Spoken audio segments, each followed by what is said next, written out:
Welcome back. We're just 60 days away from the general election. A lot of things about voting will be different this year. One thing is the same. The FBI will be monitoring the election for any allegations of foreign influence or fraud. So new this morning, Consumer IT reporter Kat Reed sat down with the special agent to find out what the FBI is doing to keep you safe.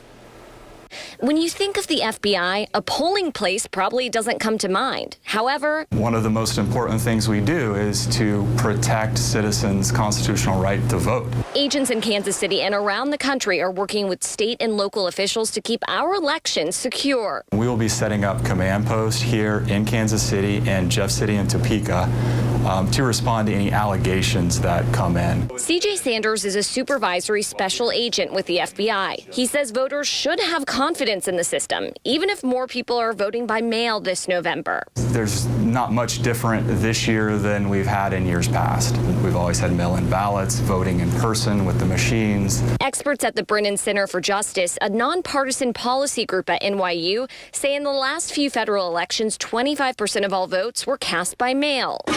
Mail ballots are paper ballots. That means that we do have an opportunity to audit all of those ballots. As always, the FBI will investigate reports of voter fraud, like voting more than once, false registration, or stolen mail-in ballots.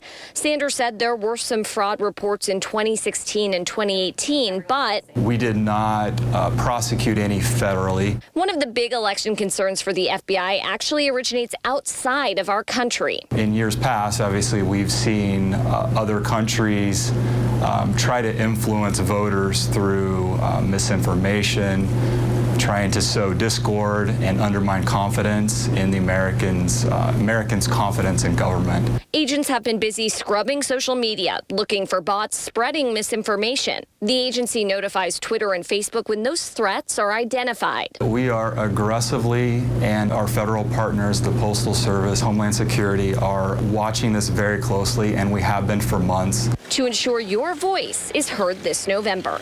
I'm Consumer IT reporter Kat Reed, 41 Action News Today.